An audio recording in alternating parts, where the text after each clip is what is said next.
sudah hadirkan para pembicara yang mau membagikan nilai-nilai positif tentang MDRT itu. Are you ready? Ready. Mari kita panggil. Sebelum kita panggil, kita saksikan dulu sandepan speaker kita. Yang pertama, Ibu Indah Mulyasari. Yeah.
When I look at you in your eyes, I see there's something burning inside you.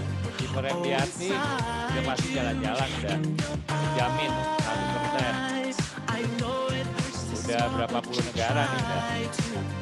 Pokoknya ya kan? Amin. You always try to hide the pain. You always know just what to say. I always look the other way. I'm blind. Your eyes, you lie, but I don't let it define you, or define you. I tried to find love in someone else too many times, but I hope you know I mean it. When I tell you you're the one that was on my mind. Done, yeah, I would never let you know. I'm ashamed of what I've done, yeah. When I look at you in your eyes, I see there's something burning inside you. Oh, inside you. In your eyes, I know it hurts to smile, but you try to. Oh, you try to. You always try to hide the pain. You always know just what to say. I always look the other way. I'm blind. Your eyes, you lie, but I don't let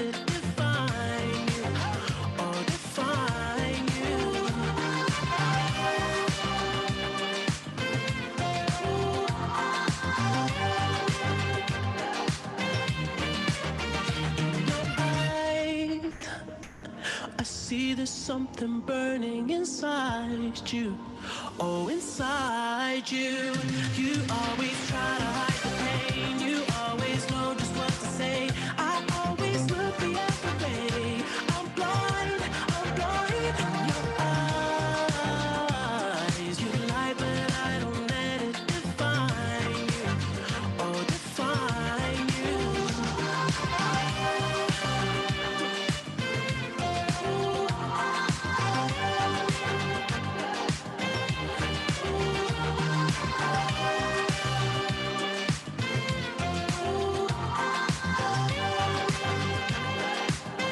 Oke, kita sambut dengan meriah Ibu Indah Mulyasari.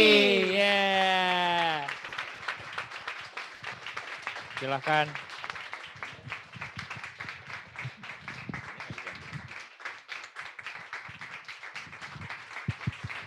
Selamat pagi. Apa kabar? Yes. Grow and multiply now. Oke, thank you. Assalamualaikum warahmatullahi wabarakatuh. Ya, boleh duduk. Saya terima kasih, pertama-tama saya ucapkan kepada suami saya tercinta, partner hidup saya dan partner bisnis saya yang selalu siap menyiapkan materi setiap saya mau ngajar gitu ya. Thank you Alfat. Nah, dan juga saya ucapkan terima kasih kepada leader saya, Pak Vilo, Bu Icut, mungkin ada di Zoom ya, Pak Dodi, Bu Nesha, dan juga, Pak Bu Nesa ada ya, Pak Dodi, lagi di parkiran, oke.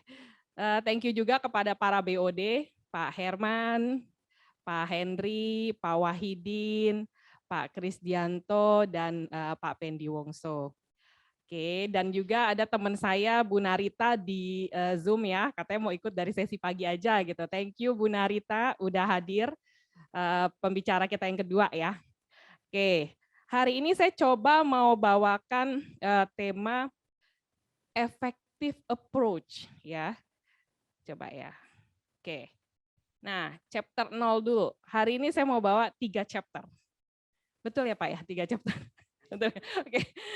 Chapter 0 dulu, yaitu latar belakang saya. Nah, saya mau tahu dulu nih di sini yang udah denger sharing saya siapa? Nah, beneran. Kalau udah nggak perlu jelasin nih, next gitu. Hah, belum? Oke.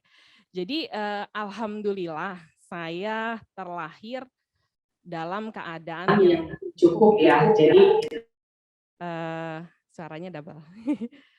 Jadi papa saya itu pengusaha yang bergerak di bidang advertising, di bidang periklanan radio. Saat itu radio masih bagus banget ya, karena TV belum ya dulu. Nah, papa saya tuh punya usaha keluarga, itu namanya Radio Ramako. Nah, papa saya buka lagi satu perusahaan yang dia kelola sama adiknya dan sama partnernya, partner bisnis. Tapi kita nggak pernah tahu teman-teman, waktu saya kecil saya inget banget ya, setiap hari itu ke Golden Truly. Sekarang udah nggak ada, sekarang di Best ya. Kalau tahu di Fatmawati itu ada di Best, dulu namanya Golden Truly. Itu setiap pulang sekolah, saya ke Golden Truly, main sama mama saya, kadang papa saya sempetin dia dari kantor nemenin saya main dulu terus balik lagi ke kantornya. Terus setiap saya lihat sepatu, saya bilang, aku mau yang ini, dibeliin. Saya ingat saya punya 100 pasang sepatu, gitu ya.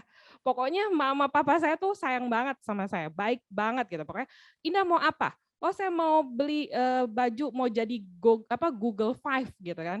Mau jadi yang pink, ya kita beli, pakai. Gitu. Pokoknya semua saya rasakan enak banget masa kecil saya. Nah, tiba SMP, tiba-tiba papa saya meninggal teman-teman.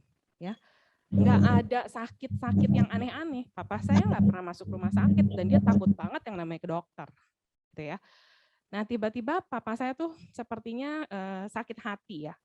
Partnernya dia di belakangnya kayaknya nggak bagus gitu ya. Jadi beberapa proyek diambil dia tanpa sepengetahuan papa saya, tapi pengeluarannya dicas di kantor papa saya.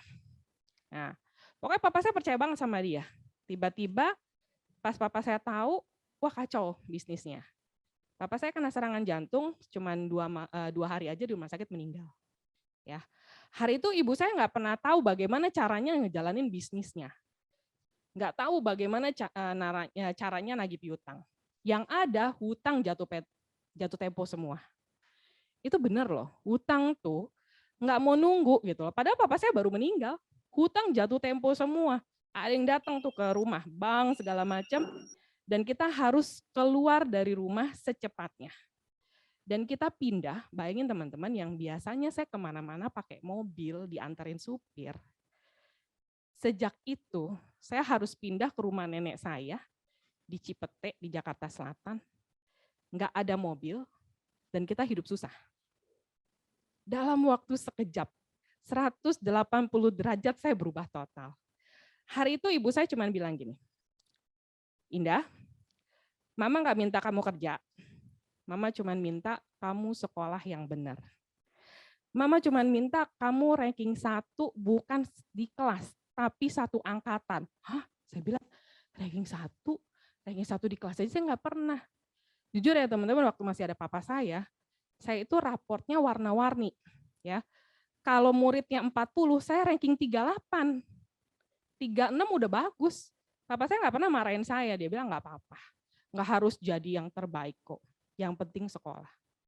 Papa saya tuh terlalu manjain saya kayaknya ya. Jadi pas saya bilang, Mah ranking 1, 10 besar aja belum pernah, ranking 1 angkatan. Iya, kalau enggak kamu nggak sekolah. Karena nggak mungkin, mama harus membiayai 4 anak. Jadi adik saya 3, ya adik saya yang paling kecil umurnya 2 tahun. Saya langsung mikir, oke Mah, kapan kita pindah sekolah? Ya, mama lagi urus. Jadi saya pindah di SMP 13 Jakarta. Sejak itu saya langsung berubah diri saya. Pokoknya mulai besok saya masuk sekolah, saya harus peringkat 1 di 1 angkatan. Itu pikiran saya. Caranya gimana? Ya lihat nanti lah. Ternyata teman-teman, nggak ada anak bodoh. Ya, hari itu saya membuktikan kepada mama saya ranking 1 di kelas dan nilai saya paling tinggi 1 angkatan. Jadi saya bilang, Mah, ranking 1, jadi aku bisa sekolah, bisa. Catur bulan depan ranking 1 lagi ya. Ya. Mah, tapi kalau nggak 1 angkatan boleh ya Mah, karena di sini pintar-pintar semua anaknya. Ya nggak apa-apa, mama udah dapat beasiswanya. Jadi mereka bilang kalau ranking 1, yang penting ranking 1, kamu dapat uang untuk sekolah. Jadi saya aman, SMP saya aman, adik saya ngelihat saya, dia contoh saya. Dia pun ranking 1 seangkatan. Jadi dia pun dapat uang sekolah juga, gitu kan. Nah pas saya SMA sama, saya juga dapat ranking 1 seangkatan, malah saya nggak pernah ranking 2, gitu kan. Sampai lulus SMA, terus tibalah kuliah, gitu ya. Nah, oke, berarti yang ini. Nah, oh ya ini dulu. Teman-teman saya pernah merasakan jadi anak yatim. Nggak enak loh teman-teman. Ya. Jadi bayangkan yang selama ini saya biasanya nemenin papa mama saya menyantuni anak yatim. Tiba-tiba saya jadi anak yatim. Kayak begini. Saya bilang sama nenek saya, Bu, saya bilang nenek saya panggilnya Ibu, Bu, boleh nggak Indah nggak ikut? Kenapa Anda? Ibu kan ibu banyak banget dapat undangan. Saya bilang rumah gedongan. Kalau di Jakarta tuh rumah gede-gede kita bilang rumah gedongan. Tuh rumah gedongan lagi mau nyantunin anak yatim, 1 anak bisa dapat 50.000, lumayan. Kata nenek saya bilang gitu. Buat uang saku kamu. Enggak deh Bu, saya nggak mau gitu. Udah biar adik-adik aja.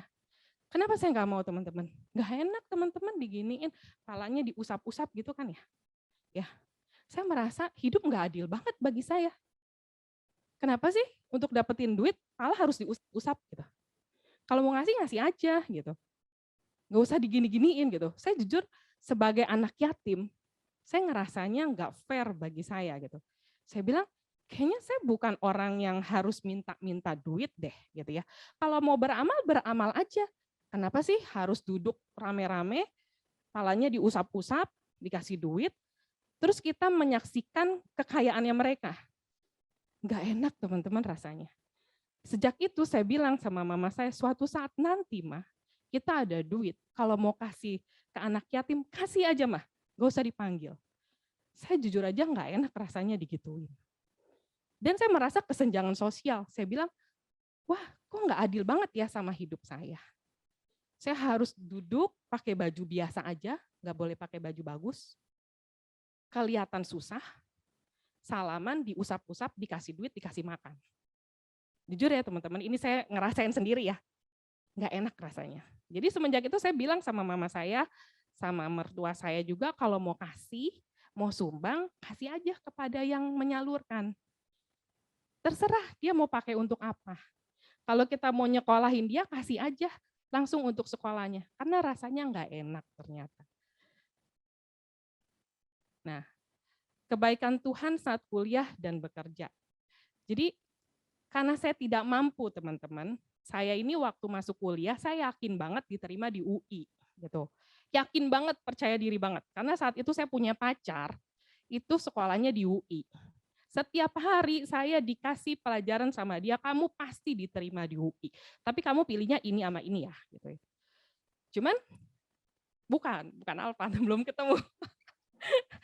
Pacar saya orang Jepang, keturunan Jepang gitu ya saat itu. Dia bilang, pokoknya kamu harus diterima di UI. Nanti kita kuliahnya bareng-bareng, kata dia. Iya, saya bilang. Saya yakin banget diterima di UI, tapi pada saat saya milih SPMB itu, saya pilih Universitas UI, habis gitu saya pilih Uncen, Universitas Cendrawasih, Papua gitu kan. Teman saya bilang kan kita di sini aja nggak bakalan Landa, lu diterima di Uncen, lu pasti diterima UI, orang nilai lu selalu bagus gitu kan. Saya juga diterima Undip PMDK kedokteran. Universitas Brawijaya juga saya kepilih kedokteran PMDK, tapi nggak diizinin sama mama saya karena luar kota. Dia bilang, kamu anak pertama, jangan jauh-jauh dari mama, kata dia kayak gitu. Ya udah, saya lepas itu kedokteran. Padahal cita-cita saya sebagai dokter, teman-teman. Lalu akhirnya ternyata pengumuman SPMB keluar, saya diterima di Universitas Cendrawasih peringkat 1. Bayangin, saya bilang, saya nggak mau gitu, mau peringkat 1, saya nggak mau ke Cendrawasih, bisa nggak? Saya keterimanya di UI aja gitu kan. Kan nilai saya bagus gitu kan. Enggak, kamu kepilihnya di sana, koran udah menyatakan kamu kepilih di sana. Dari Universitas Cendrawasih nelpon terus loh ke sekolah saya, kok nggak datang-datang gitu kan. Gitu kan, saya bilang nggak mungkin lah, Undip aja kedokteran saya nggak boleh sama mama saya. Brawijaya kedokteran aja nggak boleh, apalagi Cendrawasih cuma ambil akuntansi gitu kan, nggak mungkin banget gitu kan. Hari itu saya bilang, mah terus gimana saya nggak kuliah gitu kan. Terus dia bilang, kuliah enggak tetap, mama kirim kamu di Trisakti aja yang Jakarta. Terus kita datang ke Universitas Trisakti, mah aku ambil apa mah? Kita lihat formnya, mana yang paling murah? Aduh, saya bilang, paling murah mah, aku pengennya kedokteran, nggak mungkin kedokteran Indah. Mahal banget. Ya udah yang paling murah apa? Hukum atau enggak akuntansi? Mau yang mana? Akuntansi aja deh mah. Saya nggak mau hukum. Teman-teman nggak enak loh. Kita mau kuliah gitu ya. Sampai universitas yang kita cari yang paling murah gitu ya. Akhirnya saya ambil akuntansi bukan karena saya pengen kuliah akuntansi gitu ya. Tapi yang paling murah. Nah, udah masuk semester 3, mama saya nggak bisa biayain saya. Ternyata bayarannya mahal. Dan beasiswa dari Trisakti itu seumur hidup cuma sekali 1 tahun. Saya pikir tahun kedua bisa dapat beasiswa lagi, kan nilai saya bagus banget gitu kan. Nggak bisa, harus adil, yang lain harus dapat. Jadi jatah kamu cuma 1 tahun doang. Waduh, semester 3 gimana ini? Mama saya bilang, cuti aja deh dah, kamu kerja. Saya pikir kalau saya cuti berarti berarti kuliah saya makin lambat kan selesainya. Akhirnya saya menjadi asisten dosen, teman-teman. Jadi saya bingung, saya nggak bayar kuliah udah 2 semester, saya nggak boleh ikut ujian. Saya menghadap kepala jurusan, mereka bilang nggak bisa. Kalau udah 2 semester nggak bayar, nggak bisa gitu ya. Kamu harus bayar dulu baru ujian. Saya menghadap dekan, saat itu nggak ada, adanya wakil dekan namanya Pak Bambang, saya ingat banget. Saya nangis, saya bilang, saya mau ujian Pak. Saya sudah belajar, saya mau ujian. Masa saya nggak boleh punya hak sih untuk melakukan ujian? Kalau belum bayaran nggak bisa, kata dia. Saya mau kerja. Apa aja Pak, yang penting halal, saya mau kerja. Akhirnya dia buat notes, saya bisa kuliah, saya bisa ujian. Mulai minggu berikutnya saya kerja, teman-teman. Jadi semester 3 saya baru ambil basic semua, saya ngajar advance, teman-teman. Jadi bayangin, saya kampusnya di F, itu di kampus Cempaka Putih, kalau Trisakti ya. Akuntansi itu ada 2 kampus, kampus F, ada juga kampus A, Grogol. Jadi si wakil dekan bilang gini, yang di Grogol kan nggak tahu kalau kamu baru semester 3. Kalau kamu mau dapat uang banyak untuk bayar SKS, kamu harus ngajar dari jam 1 siang sampai jam 9 malam. Ini kelasnya, siap nggak? Siap. Mata kuliahnya belum kamu ambil semua loh. Ini silabusnya, kamu pelajarin 2 minggu cukup nggak? Cukup, saya bilang. Akhirnya saya mulai ngajar jam 1 siang sampai jam 9 malam. Untuk bayar kuliah, teman-teman. Kalau enggak, saya nggak bisa kuliah gitu ya. Si Alfat tuh udah mulai deket ya Pak kita ya waktu itu ya. Nah, cuman Alfat bilang gini, dah nggak apa-apa nanti kalau malam gue yang jemput, kata dia gitu ya. Dulu kita belum pacaran, masih temen gitu kan. Cuman saya merasa Tuhan tuh baik banget, teman-teman. Tuhan tuh kasih jalan semuanya. Kalau kita mau berusaha, kita mau niat banget nih pengen kuliah gitu, ya ternyata ada loh jalannya. Dan alhamdulillah lulus cepet 3,5 tahun, IP lumayan lah ya, bagus cum laude. Bukan karena pinter loh teman-teman 3,5 tahun, karena saya nggak bayangin tambah 1 semester lagi itu biayanya gede gitu. Saya pengen cepet-cepet selesai gitu ya. Jadi bukannya keren-kerenan lulus 3,5 tahun, bukan, karena saya nggak bayar lagi gitu ya. Setelah itu saya lulus kuliah langsung dapat kerja. Saya dilamar sama beberapa KAP, the Big Four gitu ya. Kampus saya bilang, Indah kamu diterima di sini, kamu mau ambil nggak? Gitu kan. Oh gitu ya, ya udah deh, saya ke sana. Ternyata saya harus menandatangani kontrak di mana saya harus siap ditempatkan di mana aja gitu kan, seluruh Indonesia. Saya telepon mama saya, Mah boleh nggak? Enggak. Jadi saya bilang, Mama katanya saya disuruh kerja cepat. Ini KAP kasih gaji gede, saya harus siap keluar kota. Mama saya nggak izinin. Saya tolak tuh KAP. Terus saya diterima di perusahaan apa ya? MAP deh kalau Mitra Adi Perkasa ya, Sogo ya. Saya diterima di sana dari universitas bilang, Indah kamu diterima nih di sini, kamu ketemu usernya langsung, nggak usah pakai tes. Oke, saya datang ke usernya, ada kontrak lagi. Harus siap ditempatkan di seluruh Indonesia. Saya nggak usah telepon mama saya, pasti nggak bisa kan. Saya bilang, saya mundur deh. Loh kenapa? Kenapa mundur? Karena saya nggak siap yang ini. Waduh, kamu kalau misalnya kayak gini nggak bisa kerja di tempat yang bagus, Dek, kata dia gitu.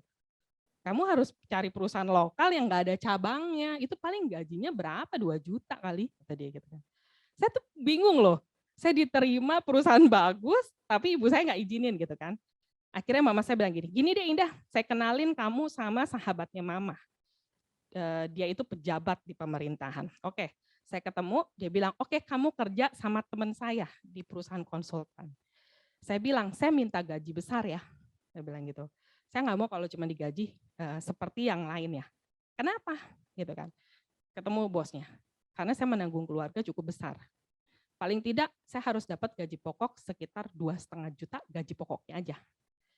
Itu aja saya nggak makan. Saya bilang, oh oke. Ya udah nggak apa-apa. Akhirnya saya di-hire, saya masuk di perusahaan tersebut, karyawannya dikit banget, perusahaan keluarga. Tapi perusahaan tersebut akhirnya dalam 2 tahun karyawannya jadi 400. Saya jadi kepercayaan bos.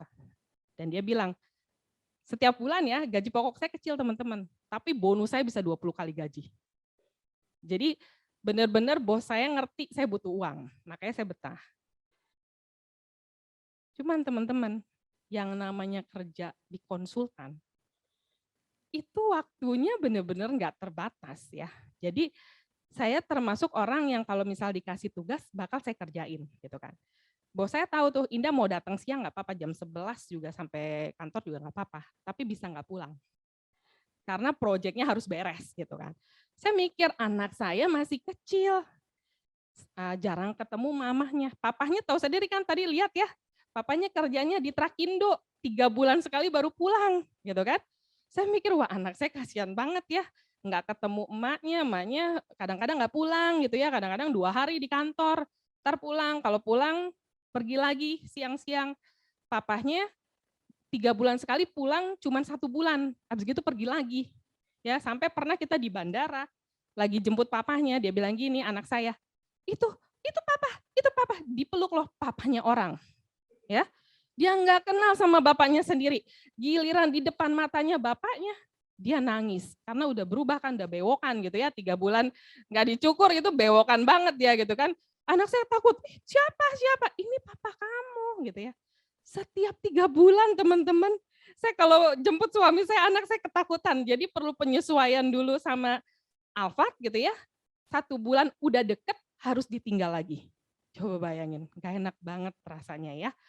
Akhirnya saya berdoa teman-teman, saya berdoa Tuhan kasih saya pekerjaan yang halal, yang income-nya banyak gitu ya, nggak terbatas, tergantung saya. Kalau saya produktif, income saya banyak.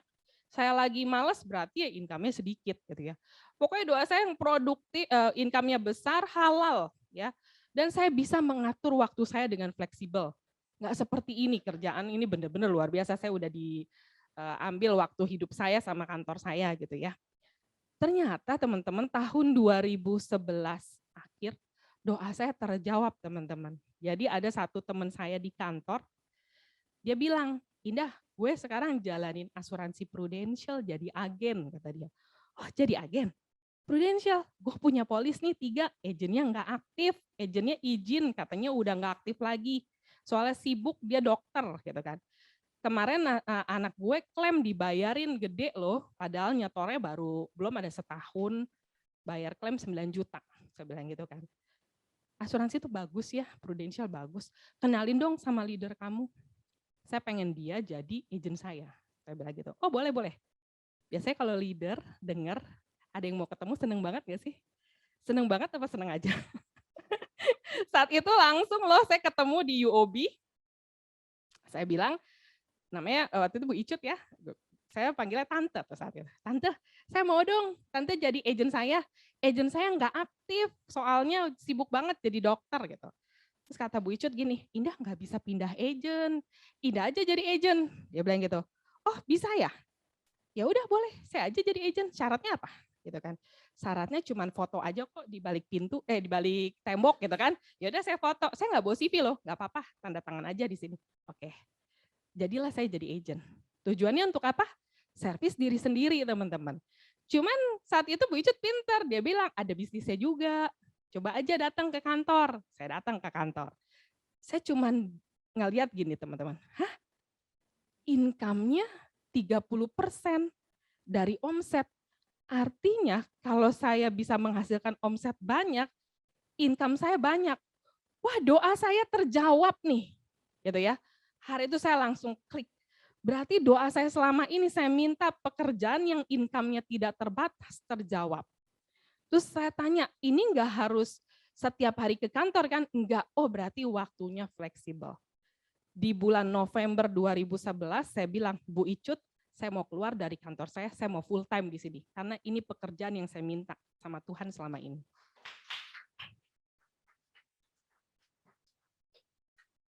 Betul nggak teman-teman? Income-nya nggak terbatas kan? Berarti doa saya nyambung kan? Saya bilang income tak terbatas, halal, waktunya fleksibel. Berarti harus diambil. Saya ambil nggak pakai mikir teman-teman. Saya langsung resign dari kantor saya, income saya berhenti, 0 gitu ya. Padahal income saya lumayan saat itu. Saya bilang sama Alphard, Fat, saya mau jalanin Prudential tanpa income di awal. Jadi dalam beberapa bulan boleh nggak kamu bayarin kamu kasih ke mama saya yang biasa saya kasih. Oh oke, kata Alphard, ya udah. Jadi saya minta waktu 6 bulan. Saya bilang saya harus sukses. Saya harus kembalikan income saya yang beberapa tahun kayak saya kerja kemarin gitu ya. Lalu gimana teman-teman jadi agent di awal?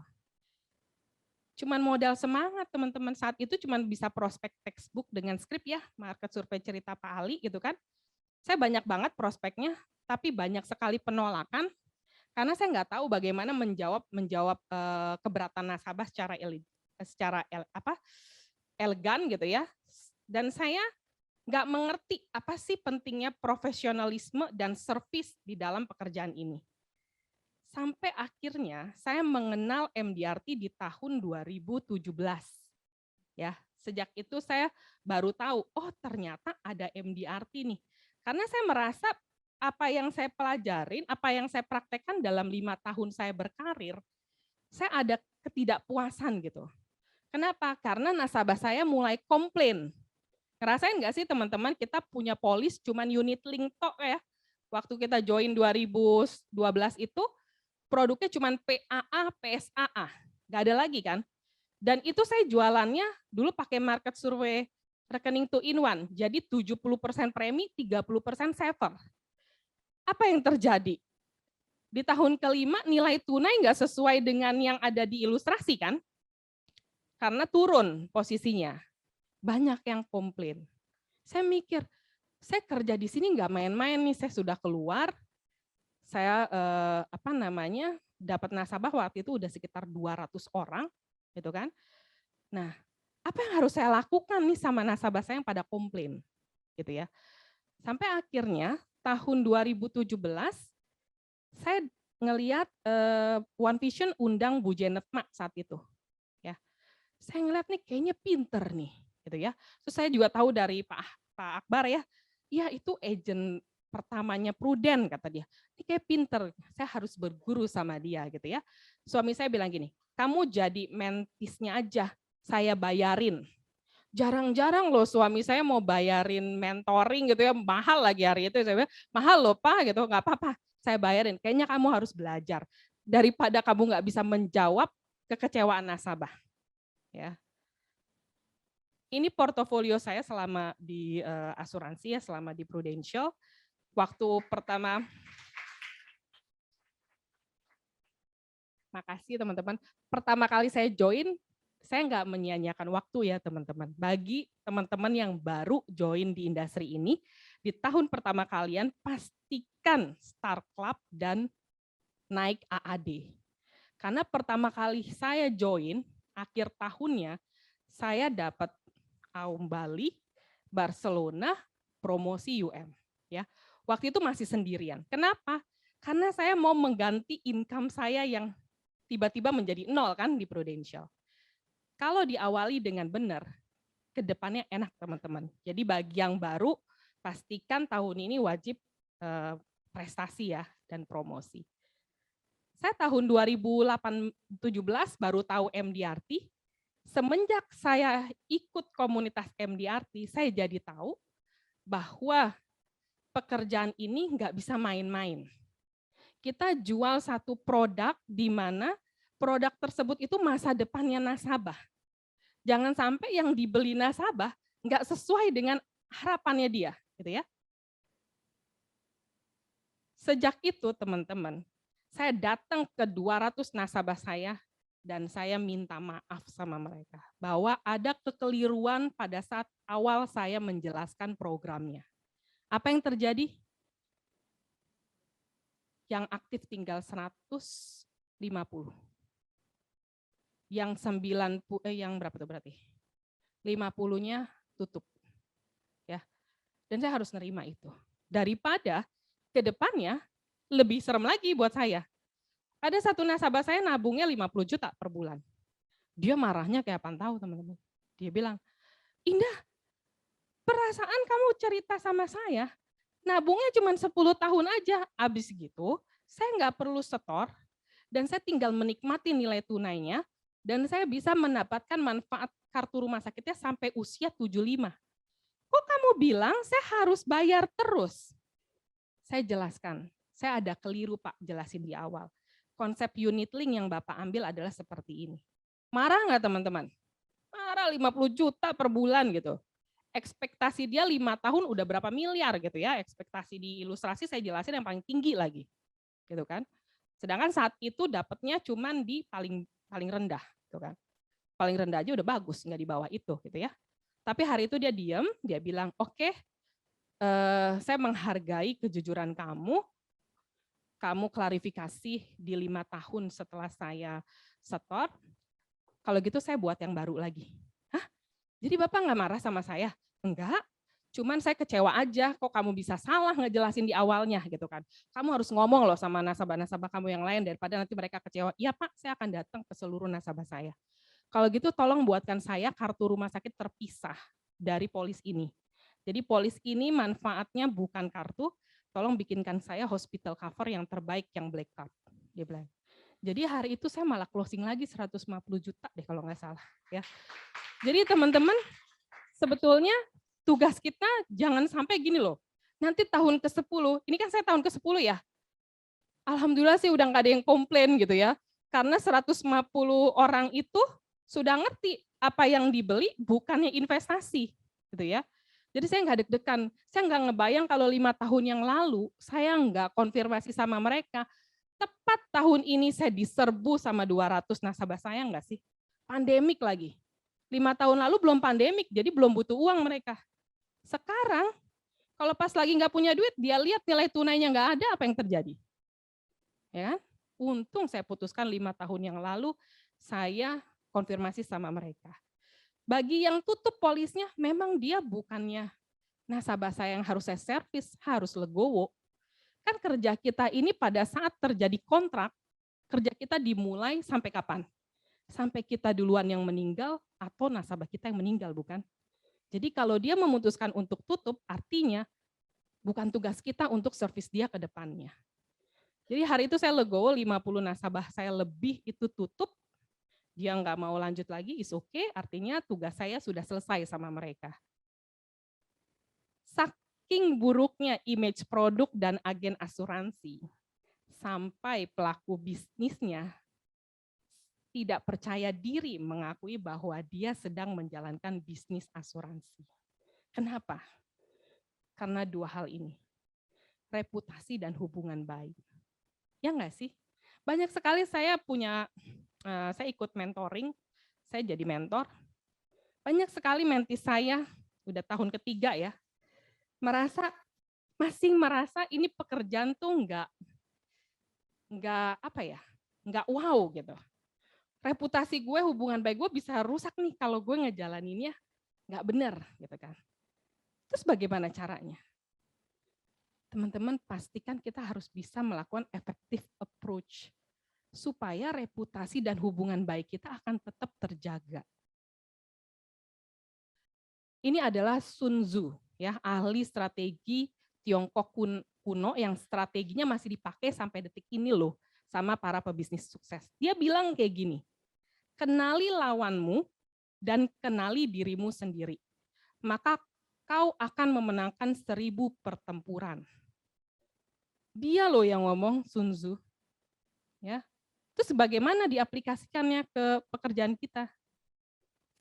Agent kan diri kita. Lawan kita siapa? Market.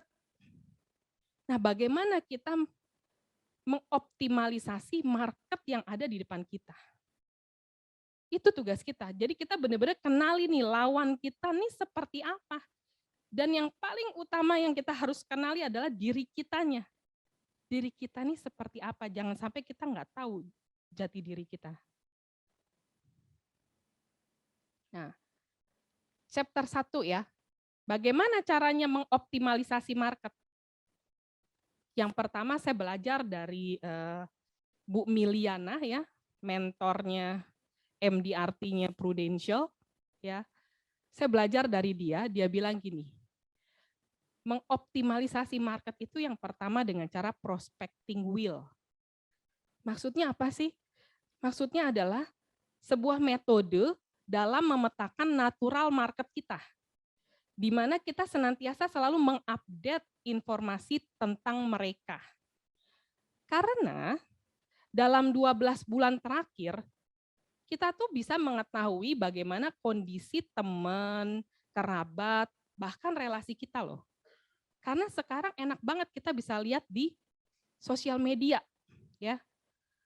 Dalam 12 bulan adalah waktu yang cukup bagi kita untuk merubah keadaannya. Seperti yang tertera pada wheel di samping. Jadi gini maksudnya teman-teman. Kita lihat nih, beberapa tahun lalu teman kita adalah pengusaha. Pandemi COVID datang, udah nggak jadi pengusaha lagi. Dalam waktu 1 tahun bisa berubah lagi loh. pas dia 2020 bisnisnya jatuh, ternyata dia bisa nguasain apa kelebihan saya gitu ya. 2021-nya bisnis dia top. Bisa terjadi nggak? Bisa. Makanya tugas kita adalah memantau dalam 12 bulan apa yang terjadi sama teman-teman kita. Ya. Siapa aja? Ya pengusaha sukses yang dulu sukses sekarang jatuh. Ya. Yang dulu pengusaha sekarang karyawan. Seperti itu ya, berubah dalam waktu sekejap dalam 2 tahun terakhir ini. Dulu baru mulai berbisnis, sekarang bisnisnya maju banget. Dulu keluarga muda, sekarang anaknya udah 2 gitu. Dulu baru lahir anak pertama, sekarang ternyata anaknya udah 3. Kemarin masih lulus kuliah, ternyata dia sekarang kerja di perusahaan internasional, karirnya bagus banget gitu ya. Baru mulai bekerja loh kemarin itu, ternyata dia langsung jadi manajer. Ada apa nih orang? Kok sukses banget gitu kan? Kemarin baru nikah, oh sekarang udah punya anak. Kemarin baru syukuran rumah pertama, ternyata dia beli 3 rumah. Nah itu bisa terjadi gitu ya. Tugas kita bagaimana kita nih mengoptimalisasi kita punya market. Kita bisa cek terus, kita kepoin aja dia punya sosial media. Ya. Yang kedua, follow dan inline with the trend. Sekarang tuh lagi zaman banget ya, anak-anak muda tuh, anak milenial pada investasi saham, reksadana, cryptocurrency, terus financial planning ya. Ini tahu banget ya Prita Gozi lagi sering di mana di TikTok gitu ya. Terus ada Felicia Putri gitu. Nah, oh ternyata sekarang trennya anak-anak muda lagi bermain di sini. Investasi saham, reksadana, cryptocurrency gitu ya. Terus dia mulai melihat financial planner itu seperti apa sih yang harus kita siapkan gitu ya. Nah, kita sebagai financial planner-nya agen asuransi gitu ya, kita juga harus inline with the trend. Jadi pada saat kita ngobrol sama teman kita, sama orang-orang di luar sana, dia bilang gua lagi suka banget main reksadana. Kita coba cek gimana sih main reksadana, ada apa sih? Oh ada bibit. Oh main saham bisa di Stockbit gitu ya. Kita coba cek, oh ternyata begini ya cara mainnya. Kita mainin uang dingin kita gitu ya. Terus oh kalau kripto gimana? Oh ada Indodax. Jadi pada saat kita ngobrol sama mereka, kita nyambung gitu loh. Kita juga ada di inline with the trend-nya. Dan juga kita kuatkan dengan sertifikasi. Ya, saya kebetulan baru ambil Certified Financial Planner, CFP, baru ujian beberapa kelas gitu ya. Kenapa saya ambil sertifikasi? Karena pada saat saya ngomong, saya harus bersertified sebagai financial planner. Kalau enggak boleh loh. Saya baru tahu waktu kemarin saya ambil di UI, mereka bilang, kalau mereka belum CFP sebetulnya nggak bisa mereka ngomong di luar sana. Karena mereka belum bersertified. Artinya obrolannya, omongannya nggak bisa nggak legal lah gitu ibaratnya. Makanya waktu banyak penipuan itu ternyata dia tidak tercatat sebagai CFP. Yang penipuan hebat luar biasa tuh siapa ya namanya? Joska. Joska itu tidak CFP sama sekali. Bayangkan, dia bilang dia financial planner, mengelola keuangan customer-nya. Dia sama sekali tidak terdaftar di CFP. Sedangkan banyak sekali orang percaya. Nggak dicek dulu gitu. Ya. Jadi kita harus inline, apa sih maunya market? Oh market sekarang lagi kayak begini. Oke deh kita cari tahu apa sih tuh saham di reksadana, belinya gimana sih? Kalau kita mau beli di luar, mau beli saham langsung gimana sih? Kripto kayak gimana sih? Jadi pada saat dia bilang, dah gue sih sekarang mainnya di kripto. Ih bagus banget, gue juga main di Indodax. Lu main di mana gitu kan? Gue main di sini, kenapa lu ambil kripto? Karena gue lihat kan kita jangka panjang lah, segala macam. Dia ngomong seperti itulah, dia bilang dia main di reksadana. Gak apa-apa, bagus banget. Cuman karena gue di asuransi, gue polisinya. Maksudnya apa? Gue amanin tuh. semua kripto lu, semua saham dan reksadana dengan proteksi income. Lu taruh di sana tadi gede banget kan? Lu sisihinlah 10% dari uang itu, taruh di proteksi income. Jadi pada saat kondisi lagi nggak bagus, kena sakit, lu nggak perlu tarik semuanya. Karena apa? Pada saat dia ngomong kripto, kita ngerti. Pada saat dia ngomongin bibit, kita paham. Jadi kita nggak ngelarang, terserah, lu investasi hak lu. Tapi kan semuanya harus diamanin. Nah, gue polisinya deh. Gitu. Terus tren syariah. Saat ini tuh syariah tren loh. Ya, karena muslim disruptor. Kerasa nggak sih teman-teman, jumlah muslim middle class dan upper class tuh meningkat pesat, terutama di Asia dan Eropa. Mau nggak mau kita harus ikutin trennya. Tren sekarang tuh trennya syariah. Terus muslim middle class membanjiri startup, muslim upper class pun mulai menguasai entitas bisnis terkemuka. Ya. Artinya kita di Prudential pun udah siapin program syariah lengkap ya. Pendidikan, sakit kritis, asuransi jiwa, udah lengkap banget. Kenapa? Karena Prudential tahu trennya syariah. Dan hijrah wave, meningkatnya kesadaran religius umat muslim. Banyak yang sekarang hijabnya unik-unik ya, pakaian baju gitu ya. Dia udah arahnya tuh hijab wave. Nah, industri yang paling terdisrupsi itu apa sih?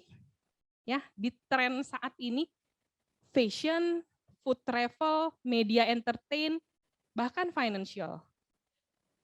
Modest fashion pun juga sekarang udah trennya syariah, teman-teman. Di London aja begini. Coba. Artinya arahnya udah ke sana. Tren fashion udah arahnya berkembang pesat karena muslim disruptor. Lalu halal food and travel, ya, makin menjamur di negara-negara barat. Bahkan ada superhero muslim, teman-teman. Coba bayangkan ya, si Marvel ini perusahaan entertainment paling terkemuka, Disney dengan Marvel-nya pun memperkenalkan karakter superhero muslim yang filmnya akan segera datang. Jadi kita harus ngerti market di arahnya kemana. Kita harus bisa menguasai lawan kita nih maunya kemana sih gitu. Ya. Ini kan industri lain loh teman-teman. Cepet banget mereka langsung. Bayangin masa Marvel ada syariah gitu kan. Coba bayangin ya. Ada muslim gitu. Ya. Dan juga syariah financial system. Banyaknya lembaga keuangan syariah yang bermunculan untuk mengakomodir kebutuhan umat muslim atas transaksi dan perolehan income yang bersih sesuai dengan syariat Islam. Terus di sektor asuransi ya, Prudential telah melihat peluang ini sejak tahun 2016, teman-teman. Sekarang 2022. Prudential itu ngerti banget market maunya kemana. 2016, CEO Prudential kita saat itu Rinaldi Mudahar pernah ngomong gini, Pru Syariah akan sebagai blue ocean-nya strateginya Prudential. Ya. Dan pada April 2022 kemarin, Prudential Syariah Life Assurance resmi melakukan spin-off dari Prudential Life Assurance. So artinya kita agentnya harus melihat gitu.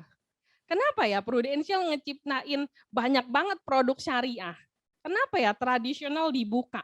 Kenapa enggak unit link doang? Prudential mengikuti tren yang ada. Dia sangat melek sekali market maunya kemana. Nah, asuransi syariah itu sendiri itu apa gitu ya? Asuransi syariah nggak cuma milik muslim, teman-teman. Karena asasnya itu tolong menolong. Kita namanya kontribusi hibah, bukan bayar premi. Namanya kontribusi, namanya hibah. Kalau misalnya dana hibahnya itu kepake untuk klaim, berarti kita sama aja sedekah ya nggak sih? Kita berbagi kepada masyarakat, nasabah peserta yang lain yang kita nggak kenal sama sekali, gitu ya. Terus win-win solution, nggak boleh ada yang dirugikan sama sekali. Ya, kalau klaim dia dapat haknya. Kalau nggak klaim, Prudential untung, bagi surplus. artinya win-win solution. Kalau Prudential lagi nggak surplus, ya dia nggak dapat surplus. Ya, seperti tahun ini, lagi defisit ya, kita nggak bagi surplus. Tidak ada return tetap. Ya, kenapa? Iyalah, kalau yang namanya syariah nggak boleh tetap returnnya. Kalau tetap mah deposito. Jadi kalau ketemu nasabah yang dia bilang, gue pokoknya syariah banget gitu ya. Terus kita jelasin bahwa investasinya ini kita tidak bisa jaminkan sama sekali. Bisa naik, bisa turun. Oh nggak mau Indah, gue maunya pasti. Nah, lu nggak ngerti syariah berarti. Gituin. Syariah nggak ada yang pasti untuk investasinya. Karena kan asasnya tolong menolong. Kalau yang seperti itu, ada sih kita punya program tradisional, tapi nggak ada hospital cover-nya yang dimana kalau nggak klaim uang lu kembali semua. Itu nggak syariah namanya. Kalau misalnya lu ambil hospital, lu kalau klaim lu dapat haknya. Lu nggak klaim, lu minta premi lu. Nggak syariah dong. Oh gitu ya. Akhirnya kita bisa, bukannya karena syariah nggak syariah, berarti dia cuma ikut-ikutan aja mau syariah gitu kan. Tapi dia nggak tahu basicnya apa. Prudential adalah pemimpin pasar syariah, ya, dan kita investasinya diawasi oleh Dewan Pengawas Syariah. Dan saat ini produk kita beragam sekali dan harganya sangat kompetitif. Kita masuk chapter 2, teman-teman ya. Persiapan agent. Bagaimana nih kita mempersiapkan diri untuk menghadapi market yang ada, untuk mengoptimalisasi market yang tadi, ya. Yang pertama, ya kita wajib meningkatkan yang namanya profesionalisme. Dengan cara apa? Dengan cara menguasai semua lini produknya, asuransinya Prudential ya. Kita udah ada tradisional, kita ada unit link gitu ya terkait dengan investasi.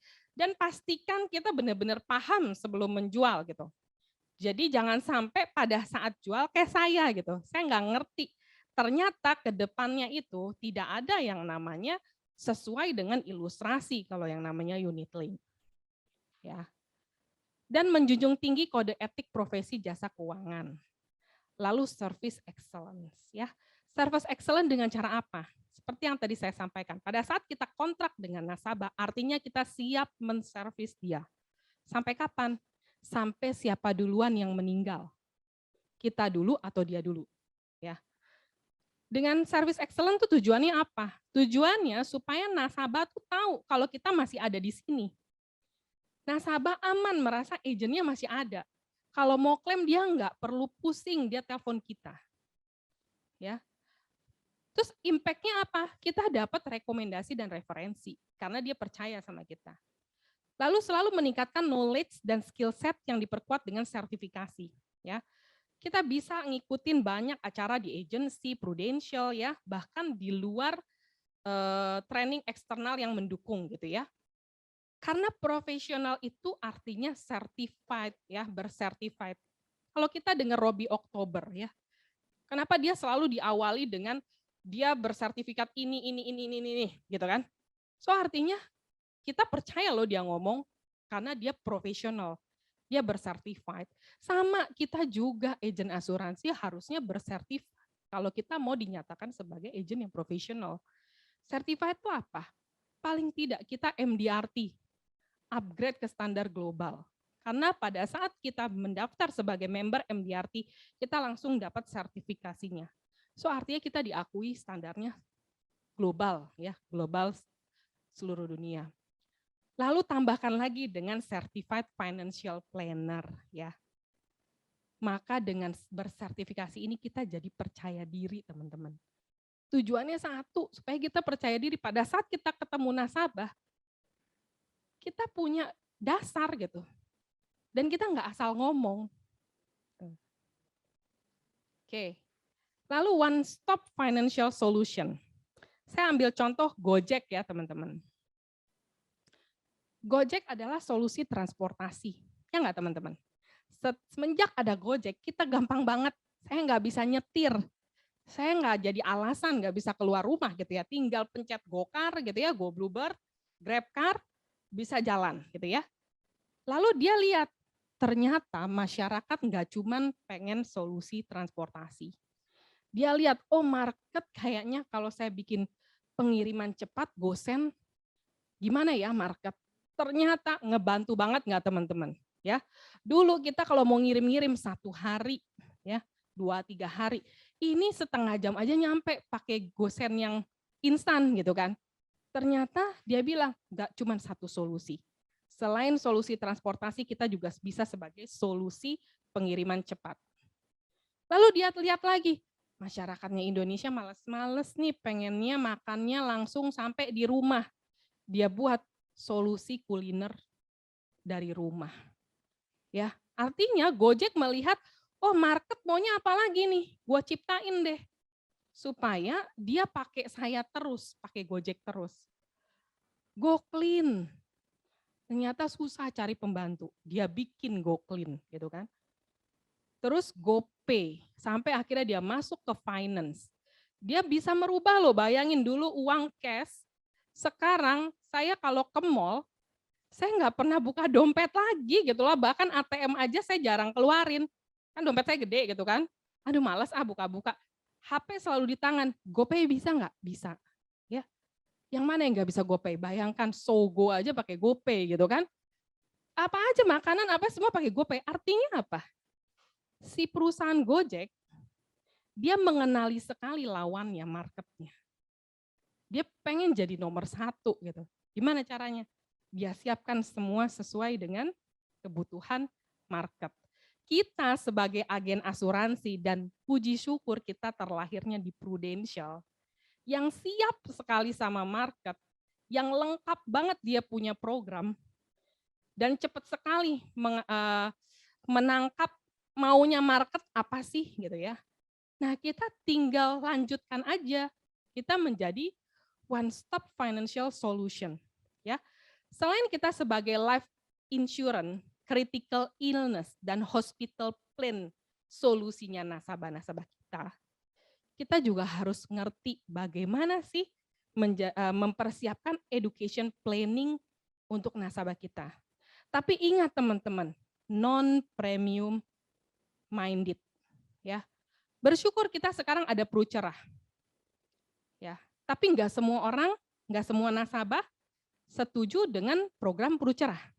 Ya, ada nasabah merasa saya maunya lebih investasinya, nggak seperti Prucerah, gitu kan? Kita bisa kasih solusi nggak teman-teman kalau dia nggak mau Prucerah? Bisa ya, kita masih ada PSGB, PGB. Tapi jangan non-premium minded. Ya, udah jelas-jelas kita dapat nasabah mau mempersiapkan dana pendidikan anaknya. Terus kita siapkan preminya, komposisinya 70 premi, 30 saver. Itu hitungan berapa tahun juga nasabah udah nggak bakalan mau ketemu kita lagi ya. Dan nggak akan kita direkomendasin sama dia. Pada saat kita ketemu nasabah kita, dia pengennya education planning gitu kan. Artinya kita nyiapinnya gimana? Oke, kita punya selain yang tradisional, tapi tetap kita ada asuransinya loh. Kamu tetap mau? Iya, saya mau pakai asuransi Prudential, tapi saya mempersiapkannya untuk education planning. Oke, kalau gitu asuransinya untuk memproteksi ya dana pendidikan kamu. Saya pilihkan life insurance aja. 30% komposisinya. 70%-nya investasi. Komisinya enak nggak teman-teman? Enggak ya. Tapi ingat teman-teman, kita nih memberikan solusi untuk nasabah kita loh. Jangka panjang. Dia udah mempercayakan sama kita. Kita nggak boleh langsung berpikir, omsetnya kecil, nggak seru gue bikinin aja 70-30, kebalik. Nggak lama nanti teman-teman kita di sini kalau kayak gitu. Ya. Saya pernah ketemu case ini. Saya bikinin teman saya, dia datang ke saya, dia bilang, Indah, saya mau bikin 2 juta per bulan untuk education plan. Saya maulah program unit link kamu. Oke, saya bikinin. Saya pilihkan proteksi life insurance ya untuk kamu, 30% komposisinya. Karena ini minimum harus ada. Iya nggak apa-apa Indah. Dapat 1 M lah waktu itu ya UP-nya. Terus saya bikinkan sisanya adalah investasi. 3 tahun kemudian teman-teman, dia hubungin saya. Dah, saya mau ketemu kamu sama istri saya. Dia pengen ngobrol asuransi. Aduh, akhirnya istri kamu mau juga ngobrolin asuransi sama saya. Sekian tahun nggak pernah mau ngomong asuransi sama saya. Iya, Ndah, kita mau ngucapin terima kasih sama kamu. Oh, terima kasih apa ya? Ya kita ketemu dulu lah, kata dia. Oke, saya ketemu, terus dia bawa 2 polis, prudential sama non-prudential. Dibuat tanggalnya sama, waktu buatnya sama saya. Ya, dia bilang, dah, ingat nggak, gue bilang untuk apa? Education plan, oke. 2 juta per bulan di lu, 2 juta di bukan prudential.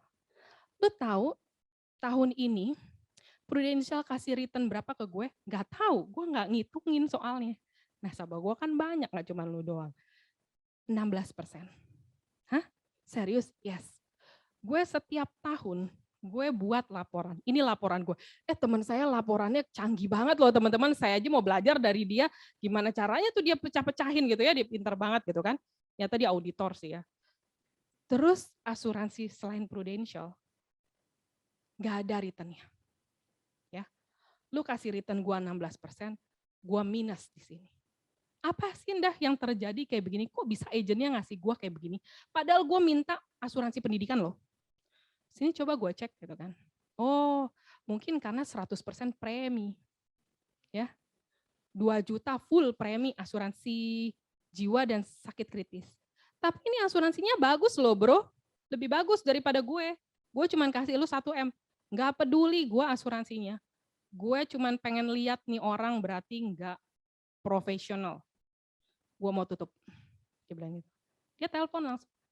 Lu jahat ya sama gue minta asuransi pendidikan, lu bikin full 100% asuransi. Gue minus naruh sama lu. Lu nggak usah ya tawarin gue apapun lagi. Dan gue nggak bakalan komunikasi lagi sama lu. Teman-teman, kita mau digituin? Hari itu saya menyaksikan, oh seperti ini ya. Memang hari itu omset saya nggak gede. Ya. Mulai hari itu dia bilang, Indah, gue mau siapkan dana pensiun gue di tempat lo lagi. Tolong siapkan yang terbaik ya buat gue, istri gue, dan anak gue satu lagi. So artinya teman-teman kita di industri ini, kita sebagai solusi keuangan.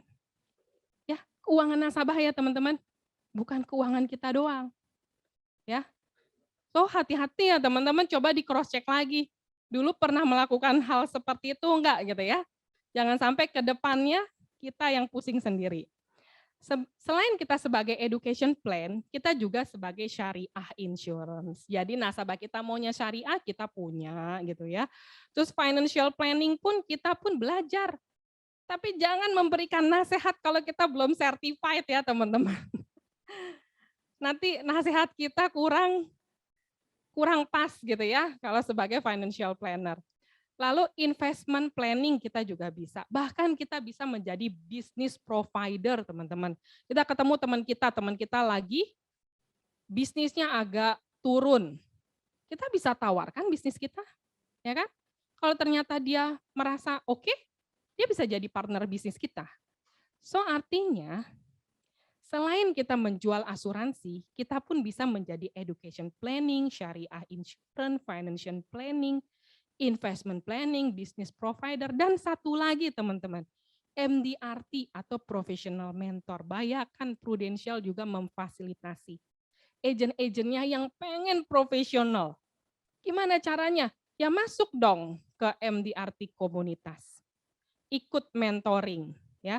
Kalau sudah beberapa kali jadi MDRT, melayani dong sebagai mentornya Prudential untuk memajukan industri kita juga. Oke. Yang ketiga adalah marketing branding. Nah, di era digital saat ini, di masa bagaimana bermunculnya inovasi yang tidak terlihat, nggak disadari nih sama mata kita ya. Bahkan organisasi besar pun, instansi, perusahaan, atau lembaga yang telah mapan, itu nggak ngelihat nih. Ya, nggak disadari bahwa ternyata eranya udah berubah, ya, sehingga mengganggu jalannya tatanan sistem lama yang ada di dalamnya dan berpotensi menghancurkan atau menggantikan sistem lama tersebut. Ya teman-teman, eranya udah ganti, era digital sekarang. Ingat nggak dulu, kita belum ada laptop, adanya komputer desktop. Ya, terus dulu HP itu barang mewah. Sekarang HP barang mewah nggak? Nggak kan? Eranya berubah. Mesin ketik jadi komputer, komputer jadi laptop, sekarang bisa di-tap. Eranya juga berubah, industrinya berubah. Jadi mau nggak mau kita harus sadar bahwa era digital sudah masuk saat ini. Apa efeknya terhadap dunia asuransi? Market tuh makin pinter banget teman-teman, karena akses info mudah banget didapetin. Ya, banyak pemain baru berbasis digital non keagenan yang menjual produk asuransi dengan harga miring. Ya, saya ngerasain teman-teman ada satu rekomendasi dari nasabah saya yang ngubungin saya. Dia bilang, Indah saya mau beli asuransi jiwa senilai 1 miliar. Untuk apa Bu? Untuk anak saya, karena anak saya baru lahir. Saya ingin dia punya proteksi dari saya senilai 1 miliar. Oke, tolong buatkan yang syariah. Ya, saya buatkan yang syariah. Keluarlah preminya. Dia bilang, kok mahal banget? Maksudnya Ibu mahal gimana? Saya ditawarin sama asuransi lain 3 kali lipat lebih murah dari punya kamu. Dari mana tuh Bu? Saya bilang gitu kan. Dari asuransi A ya depannya. Nah segitu dia bilang, coba saya lihat Bu, kalau emang murah saya juga mau beli Bu. Saya bilang gitu loh, 3 kali lipat lebih murah. Oh kamu juga pengen? Ya saya walaupun di Prudential kalau ada yang bisa kasih harga 3 kali lipat lebih murah, saya juga mau. Saya koleksi UP. Saya minta dong Bu kontak personnya. Dikasih sama dia. Saya buka, oh buatnya harus secara online. Ya. Saya coba keluar ilustrasinya. Saya coba, saya bayar, tapi saya free look. Saya lihat asuransi jiwa, iya memang dapat 1 miliar, preminya murah. Terus saya bilang, saya udah coba tuh Bu, tapi saya nggak jadi ambil. Karena saya nggak tahu syarat dan ketentuan klaimnya. Saya hubungin marketingnya, susah banget Bu. Tapi kalau Ibu mau ambil di situ, ambillah Bu. Mungkin Ibu budgetnya cocoknya di sana, bukan di saya. Saya bilang gitu. Kata dia, oh gitu ya, ya udah saya ambil di sana ya, ambil aja Bu. Dia ambil, tapi sebelum dia tutup teleponnya saya bilang, Bu, kalau Ibu beli asuransi sama saya yang servis Ibu. Pada saat Ibu meninggal, anak Ibu garansi saya yang servis. Kalau saya umur panjang ya Bu.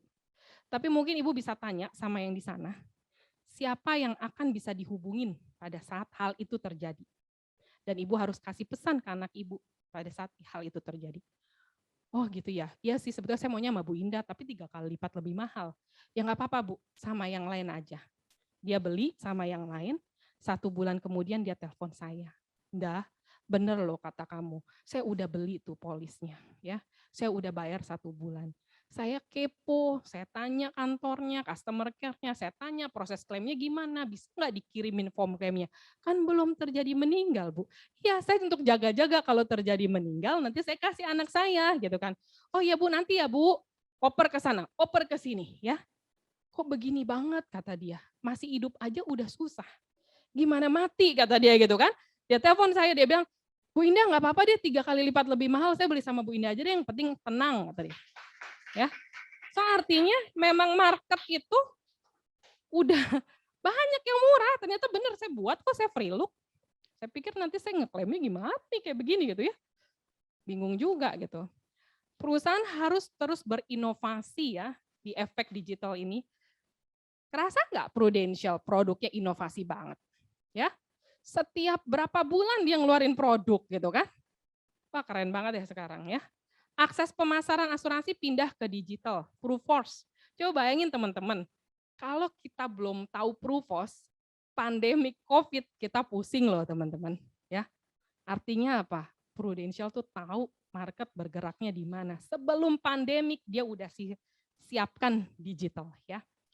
Regulasi makin banyak dan makin ketat OJK.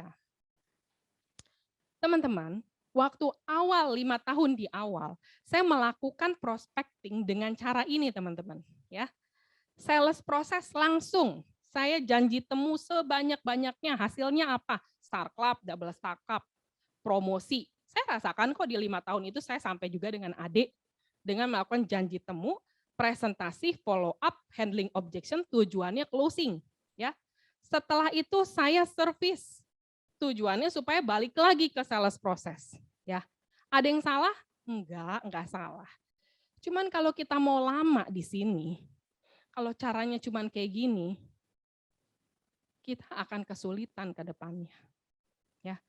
2017 saya mengenal Bu Janet mah, saya ditegur sama Bu Janet mah, Indah, proses kamu ada kurang satu. Kamu komplain kan, market kamu nggak berkembang. Itu aja, nabungnya kisarannya sekian. Katanya mau lama di industri ini. Ini mah sebentar aja juga kamu udah kesulitan cari nasabah, dia bilang gitu. Kurang satu dah prosesnya. Marketing proses. Jadi sejak 2018 saya pahami apa sih marketing proses, saya bingung gitu ya. Aduh, memahami kelasnya mentoring Bu Janet mas saat itu saya benar-benar bingung maksudnya apa sih marketing proses. Tapi saya trial error terus ya, trial and error. Ternyata marketing proses ini tujuannya adalah membangun kedekatan chemistry yang jadi terbangun satu kepercayaan. Jadi kita sama si calon nasabah udah ada chemistry-nya nih. Dan dia udah trust sama kita. Baru lanjut deh ke presentasi, gitu kan. Terus jadi kita sebelum presentasi kita jadi tahu apa sih karakteristik dari profil resiko investasinya si nasabah tersebut, ya. Nah, marketing proses ini apa? Akhirnya saya bikin garis besar gitu ya, setelah saya trial and error dari 2018, yang pertama adalah acceptance dan declaring. Yang pertama ya. Apa tuh acceptance? Sebagus apapun kita kemas nama profesi kita, financial planner, pebisnis asuransi, penasehat keuangan, di mata orang Anda tetaplah agen asuransi. Udah terima belum? Kalau kita agen asuransi. Ya. Dan declare, saya agent, I am insurance agent, I am professional. Udah declare belum kalau ketemu nasabah? Apa kita masih malu gitu? Gitu ya. Kalau masih malu, coba perbaiki dulu acceptance-nya. Kenapa malu gitu? Padahal kita mau loh fee-nya gede banget 30%. Ya. Pastikan kita acceptance dulu dan declaring. Ya. Lalu digital branding. Teman-teman, pada saat kita declare sama teman kita, Ndah lu sekarang di mana? Gue aktif di insurance agent. Hah? Agen asuransi? Iya. Kenapa sama agen asuransi? Emang punya pengalaman gak enak gitu kan? Enggak sih, cuman aneh aja. Kok lu bisa akhirnya jadi agen asuransi gitu ya, kata dia gitu. Emang ada masalah apa sih sama agen asuransi? Cerita dong, supaya gue jadi tahu kenapa lu merasa aneh ya sama agen asuransi. Bukankah kalau kita dengan declaring kita jadi tahu nasabah punya permasalahan apa dengan agen asuransi? Ya kan? Jadi kita jadi benar-benar nggak salah tujuan nantinya gitu kan. Nah, yang kedua adalah digital branding. Tujuannya apa sih? Ya. Digital branding ini tujuannya kita ngiklan gratis loh teman-teman sekarang. Dulu kita kalau ngiklan mahal loh, ya. Kita kalau mau ngiklan di TV dulu mahal banget. Era digital kita ngiklan gratis. Ya. Dengan kita membranding diri kita di sosial media, orang-orang yang selama ini kita udah nggak punya nomor teleponnya, jadi tersambung lagi teman-teman. Dan dia tahu, oh sekarang Indah di sini ya. Gitu. Yang diiklankan kita ya, bukan prudensialnya. Nah, tujuannya untuk melakukan connecting komunikasi dua arah. Ya, supaya nantinya kita bisa tukeran nomor telepon. Ya, dengan cara apa? Kita bisa berkomunikasi dua arah di sosial media, di DM gitu ya.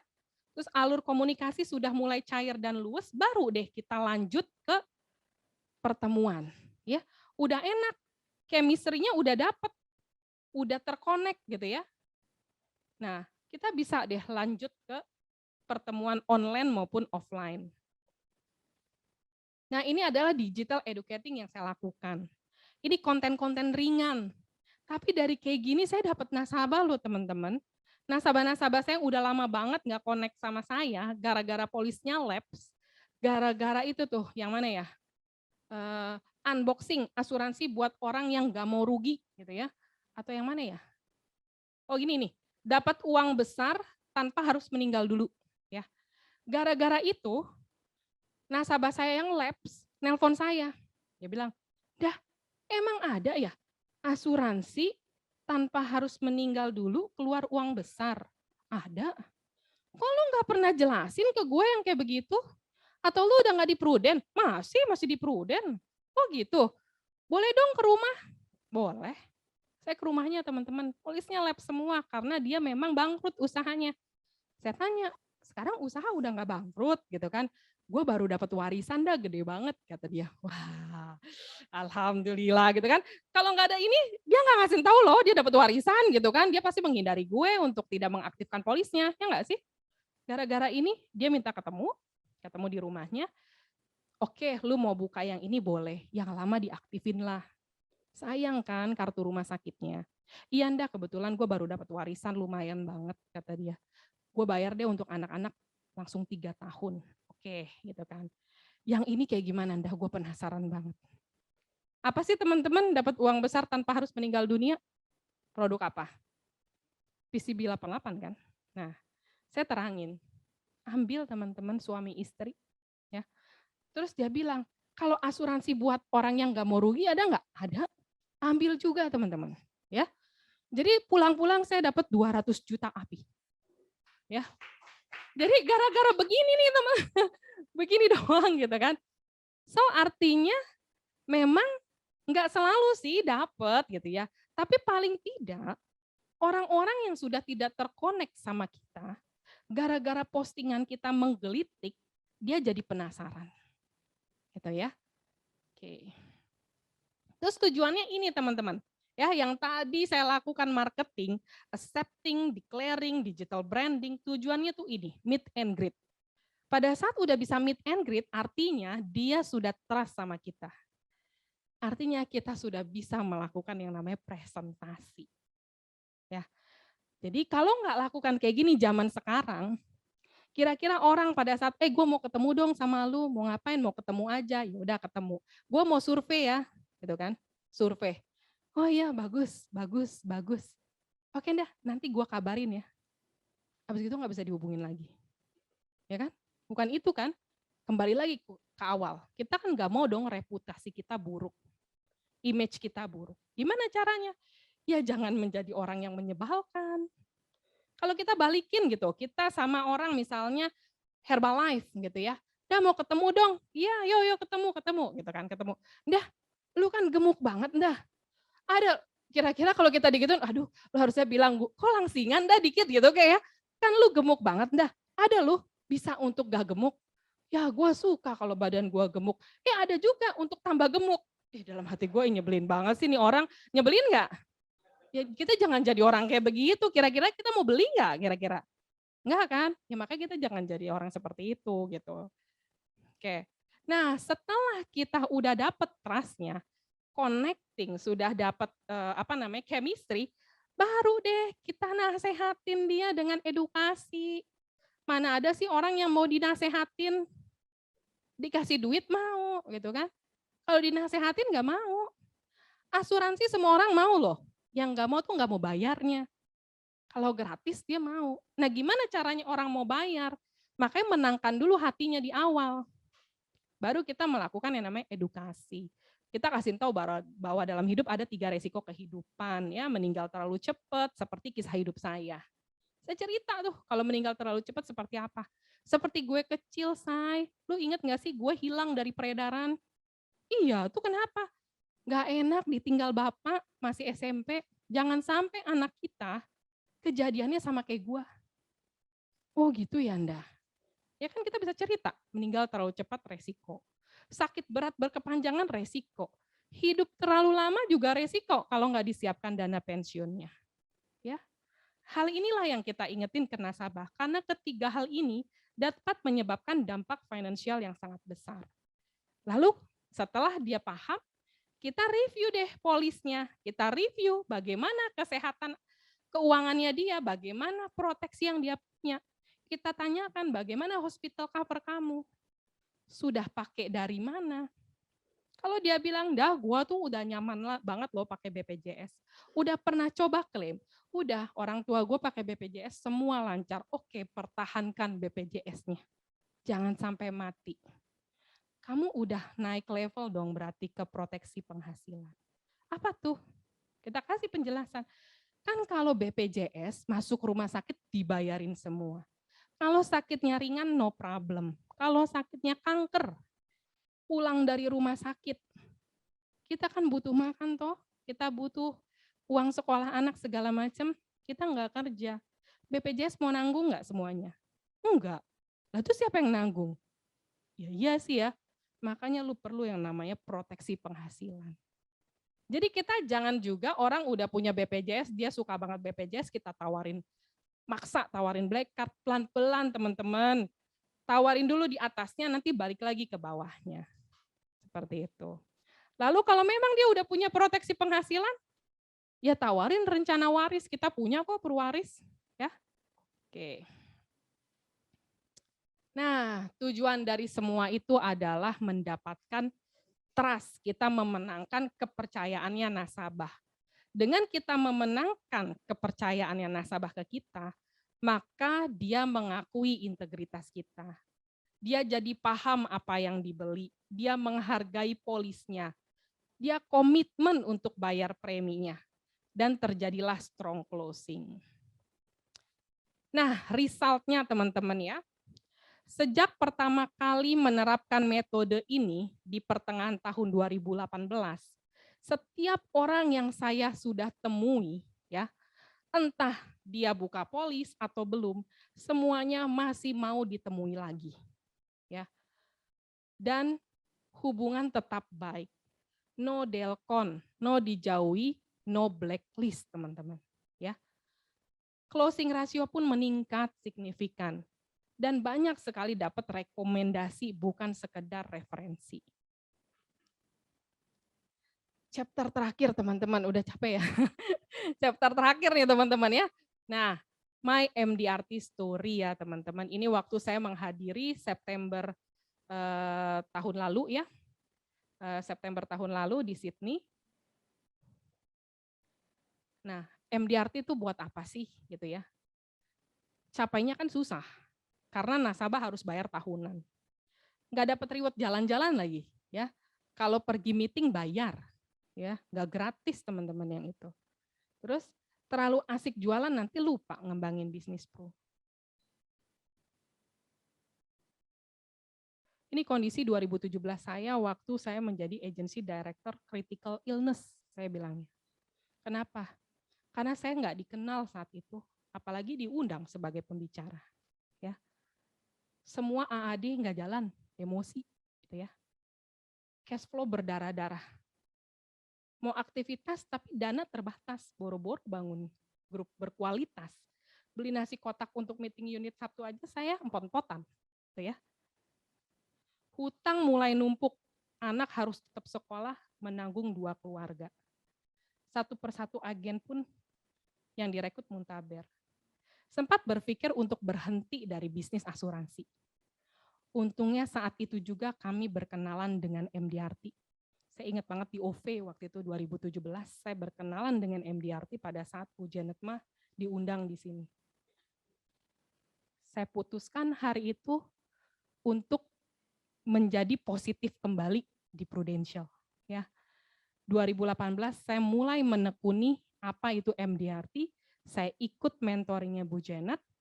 Lalu 2019 saya datang ke Global Conference Sydney. Di situ saya merasa bahwa pekerjaan ini worth it untuk diperjuangkan. Sampai kapan? Sampai selamanya bagi saya. Ya. Karena di sana saya melihat banyak sekali orang seperti saya. Agen asuransi di berbagai negara, berbagai usia. Bahkan ada yang usianya udah 75, tapi seperti usia 50-an. ya, nggak kelihatan tuanya, ya. Jadi saya merasa suatu saat nanti saya akan bersama orang-orang yang tepat.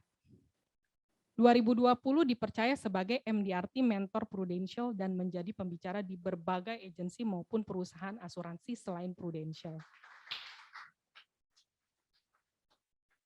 Sehingga saya menghasilkan new mindset. Saya memutuskan untuk produktif di Prudential. Ya, produktivitas bisnis saya harus dimulai dari saya dulu. Ya. Dan saya memutuskan saya harus produktif setiap tahunnya. 2021 sampai 2022 saya dipercaya menjadi salah satu komite MDRT Indonesia, pembicara di belasan agensi, 5 perusahaan asuransi, dan 2 platform live media sosial. Di sini saya melihat bahwa pekerjaan kita ini luar biasa bagusnya gitu ya. Berbagai hal saya bisa lakukan gitu ya. Dan saya pada saat saya masuk di komunitas MDRT Indonesia, saya melihat bahwa di luar sana keren-keren banget gitu cara pola pikirnya mereka. Nah, dream saya, dream comes true. Saya dulu 2017 waktu 2018 menghadiri MDRT Day pertama sama suami saya hari itu. Saya bilang, "Pak, nanti saya bakalan jadi pembicara di panggung itu." Saya bilang, "Oh iya, Ndah, pasti." Puji syukur teman-teman, 28 Juli 2022 nanti saya terpilih menjadi salah satu pembicara MDRT Speaks di MDRT Day Indonesia. Datang ya teman-teman ya, 28 Juli 2022 ya, hybrid kok, Zoom ya. Nah, pembicara itu bagus-bagus, ada Felicia Putri Chandra, tahu ya? Terus ada juga Ferdi Darmawan ya, financial planner canggih tuh di sosial media ya. Kita undang banyak sekali pembicara hebat. Yang nomor 1 itu si Hari Januar, itu luar biasa ya teman-teman saya MDRT Indonesia bergurunya sama dia. Cashnya puluhan M. Dia bukan orang asuransi, dia orang pajak. Ya, bagus banget ini pembicaranya. Oke. Efek MDRT terhadap bisnis Pru yang kami jalankan, pertama, cash flow kami kembali positif. Sangat profitable, income tahunan diperoleh bulanan. Karena kan rata-rata nasabah saya bayarnya tahunan. Saya terima bulanan. Ya. Hutang lunas, budget operasional longgar. Saya jadi proper lunch sama calon nasabah saya. Ya. Coffee time, networking, level up branding, upgrade network, saving, saya baru bisa nabung teman-teman. Baru bisa menyiapkan education plan. Ya, dan mencoba untuk bermain di investasi dengan uang dingin saya ya. Saham, reksadana, kripto, dan punya budget dan waktu untuk healing bersama keluarga ya.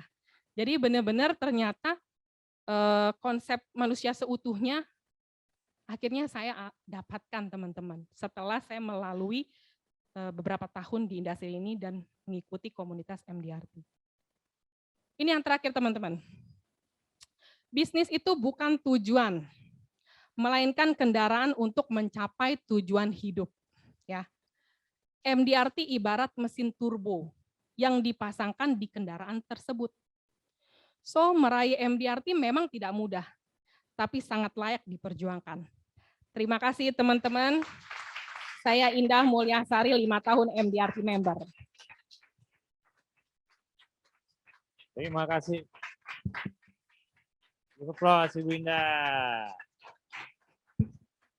Nah, teman-teman, kalau ada pertanyaan, kita kasih 1 pertanyaan. Ada yang mau bertanya? Monggo, duduk lagi.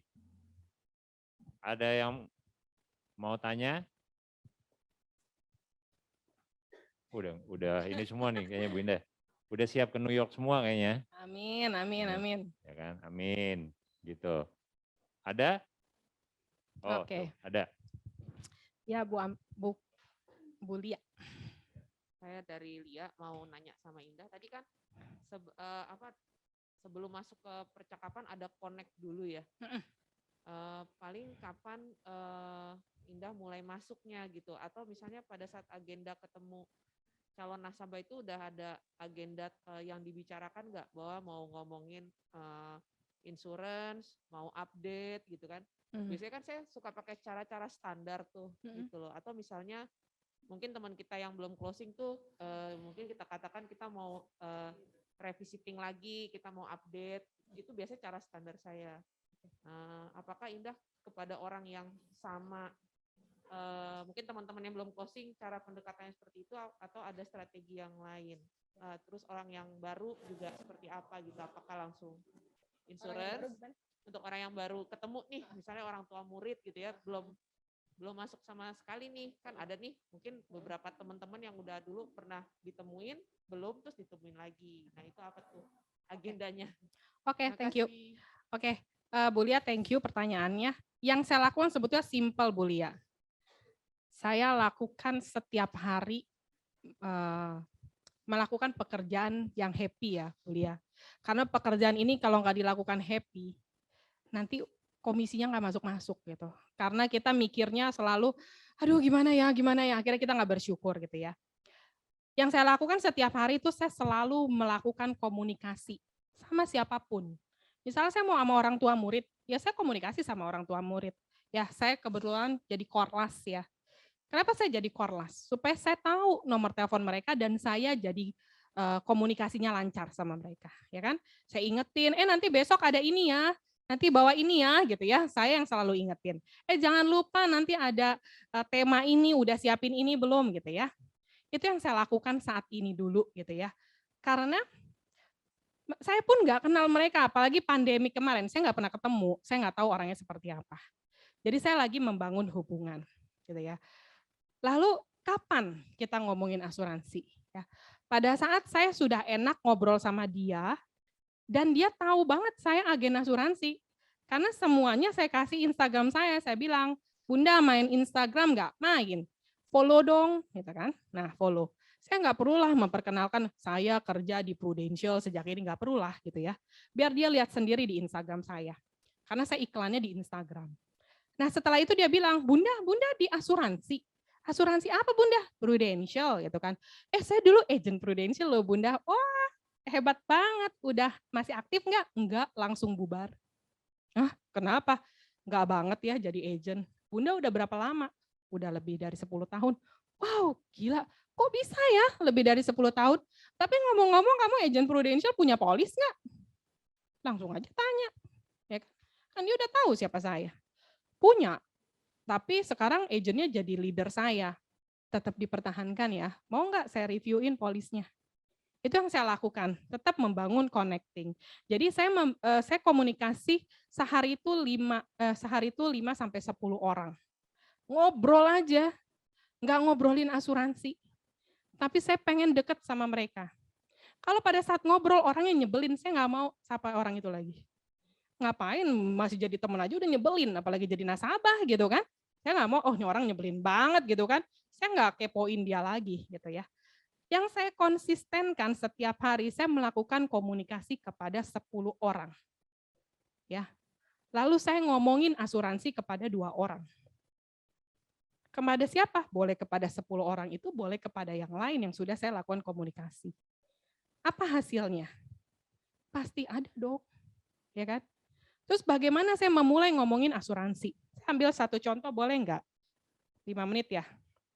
Oke. Saya ambil satu contoh. Ini orang yang sama sekali saya nggak kenal di masa kuliah, gitu ya. Temennya Alfat. Ya. Temennya Alfat tuh di kuliah IP-nya Nasakom, rata-rata lulusnya 8-10 tahun. Tapi sukses semua di karirnya, di bisnisnya. Saya bilang, saya suka temenmu yang perempuan itu, boleh nggak saya berkenalan sama dia? Boleh. Nih Instagramnya, saya follow. Saya bilang, hai Say, gue istrinya Alfat, iyalah masa gue nggak kenal lu, gitu kan. Saya lihat kamu sukses banget ya. Kok bisa sih? Oh Indah bisa aja. Ini saya contoh ambil ya satu. Tapi saya pengen dia suka dulu sama saya. Ya, saya sapa dia dulu dan saya bikin dia naik. Dia bilang, bisa aja lu, gitu kan. Kapan ke Jakarta? Ketemu yuk di Jakarta. Kalau pas kamu ke Jakarta, oh boleh Indah, nanti saya hubungin kamu kalau saya di Jakarta. Ya. Sampai di Jakarta, Saya bilang, ketemu dong, kan udah di Jakarta. Minggu ini nggak bisa, Indah. 2 minggu lagi kita bisa ketemu. Oke, pas udah ketemu, kira-kira saya apain? Saya prospek itu? Gak bakalan. Kalau saya prospek, belum tentu dia mau ambil. Selamanya dia nggak mau ketemu saya lagi nanti gitu kan. Pada saat saya ketemu, saya bilang, saya pengen dengar cerita sukses kamu. Saya penasaran banget, kenapa kamu bisa sukses di usia muda kamu? Kok kamu bisa tahu aku sukses? Ya kan di Instagram gue sering lihat lo bagi-bagiin LV ke orang. Kapan tuh ya LV dibagi ke gue? Gue bilang gitu. Ah bisa aja Indah itu ke klien gue, kata dia gitu. Lo bisa bagiin LV ke klien. Berarti uang lo banyak banget gitu kan. Kok bisa sih lo sukses? Gue tuh ketemu lo pengen denger aja cerita sukses lo. Ceritalah dia, kesuksesan dia berawal dari mana sampai di mana. Sekitar sejam lebih lah. Terus dia bilang gini, dah biasanya kalau teman lama mau ketemu, ada yang mau dijual. Dia bilang gitu sama saya. Saya bilang, maksudnya jualan? Iya. Lu to the point aja, udah lama-lama lu dengerin gue ngobrol, lu mau jualan apa? Gue bilang, jualan apa ya? Gue bingung mau jualan apa. Emang lu di mana sih? Gue di asuransi. Di mana asuransinya? Prudential. Aduh Ndah, sorry banget ya Ndah, kalau Prudential gue gak mau beli, kata dia. Belum juga ngejual teman-teman, kan baru nanya gitu kan. Kenapa gak mau beli Prudential? Gue pernah ditipu 400 juta, uang gue hilang sama agennya dibawa kabur. Aduh, ampun deh. Gue minta maaf ya atas nama Prudential. Ya gue maafin, kata dia gitu. Tapi sorry Anda, Prudential enggak deh. Gue udah kapok 400 juta. Ya udah, gak perlu lah beli. Jadi sorry ya, gue gak bisa beli apa-apa yang punya lo, katanya. Ya gak apa-apa. Tapi lo dari asuransi Prudential kan lo kecewa banget. Lo jadi gak anti asuransi kan? Enggak, gue beli kok. Kalau bukan Prudential gue beli. Lo beli berapa? 200 juta per tahun. Beli manfaat apa? Enggak tahu. Siap-siap. Lo akan ditipu kedua kalinya. Gue bilang gitu. Lo beli 200 juta enggak tahu isinya apa. Makanya lo ketipu yang pertama. Masa udah ketipu 400 juta, mau ketipu lagi 200 juta? Dia langsung diam. Iya juga ya, gue aja gak tahu polisnya gue taruh di mana ya, kata dia gitu. Udah jalan berapa lama? 10 tahun. Berarti lu udah bayar 2 miliar. Gue bilang, wow, lebih gede dari 400 juta. Gue bilang gitu kan. Terus dia bilang, duh dah, lu kalau nakutin gue, enggak gue gak nakutin. Lu udah bayar 2 miliar, gak tahu isinya apa. Gue pulang deh besok, ngapain? Mau ngecek, kata dia. Oke, lu cek polisnya, lu foto, lu kasih ke gue reviewin polisnya. Kapan lu ke Jakarta lagi, kita ketemu lagi. Cuman gue butuh waktu 30 menit, nggak bisa kita makan di pinggir jalan kayak gini. Kalau gue mau nge-review polis. Oke, boleh dah. Gue pengen pulang cepet-cepet, gila 2 miliar gue ditipu nggak ya, Pulang dia besokan. Ya, pulang dia cek review, dia polisnya, dia foto-fotoin, kirim ke saya. Saya bilang, oke, bulan depan kita ketemu ya. Saya nggak mau ketemu di pinggir jalan kayak kemarin. Oke, Ndah, nanti kita ketemu di kafe, kata dia. Oke. Kita ketemu di butik Gucci, di mall, dia booking, nggak boleh ada orang yang datang, karena gue minta private. Dia sambil belanja, terus dia bilang, mana Ndah? Polis gue ditipu nggak 2M? Yang dia pikirin, gue ditipu nggak 2M gitu ya? Gue bilang, kali ini lo gak ditipu. Gue bilang gitu, alhamdulillah ya Allah, kata dia, gue gak ditipu, jadi gue mau ambil apa? Nih gue jelasin ya satu persatu. Anak-anak ambil asuransi pendidikan, komposisinya bagus kok, agennya bagus, ngasihnya tepat, gue bilang gitu. Suami lu punya hospital cover, punya income protection. Apa tuh income protection? Gue jelasin 3 resiko kehidupan. Jelasin ya sama dia. Orang harus punya gini. Oh berarti gue udah bagus dong, udah bagus. Tapi satu lu nggak punya, apa? Lu nggak punya polis. Maksudnya ini semua pemegang polisnya gue loh, gue yang tanda tangan. Yes, tapi tertanggung utamanya bukan lo. Jadi gue 10 tahun ini nggak punya asuransi, nggak punya. Ya Allah, kata dia gitu.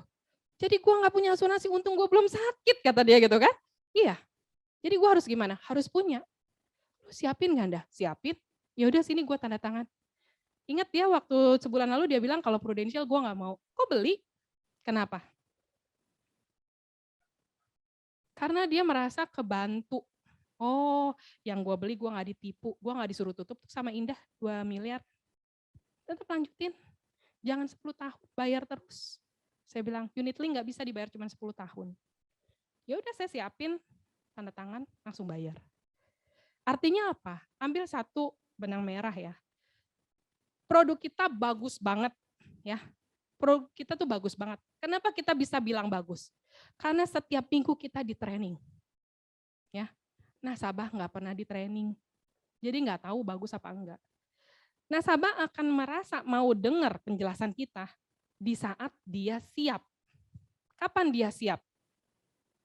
Pada saat dia merasa nyaman sama kita. Ini orang sekaya apapun kita jelasin, ya, beli nggak? Kalau dia merasa, apaan sih Lunda? Gue lagi nggak mau beli asuransi, lu paksa gue beli asuransi. Walaupun preminya cuma 10 juta setahun, beli nggak? Enggak. Kecuali ya udah deh gue beli daripada lu pulang nggak bawa omset gitu kan. Itu loh. Jadi intinya yang saya lakukan satu hari 5 sampai 10 orang saya komunikasi dan saya ngomongin asuransi 1 sampai 2 orang. Gitu. Jadi nggak harus yang 10 orang itu ngomongin asuransi, tapi tetaplah terkonek dengan orang-orang itu. Itu sih ya, mudah-mudahan kebantu ya jawabannya.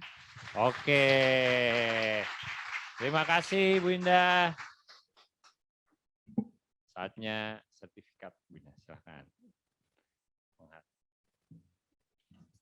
Nah, habis ini kita foto bareng ya. Yang foto Tante Lisa. Halo.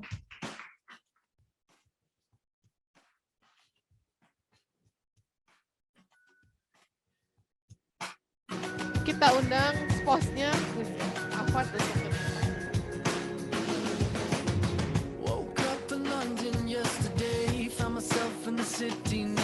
Kita kasih lagi big applause teman-teman.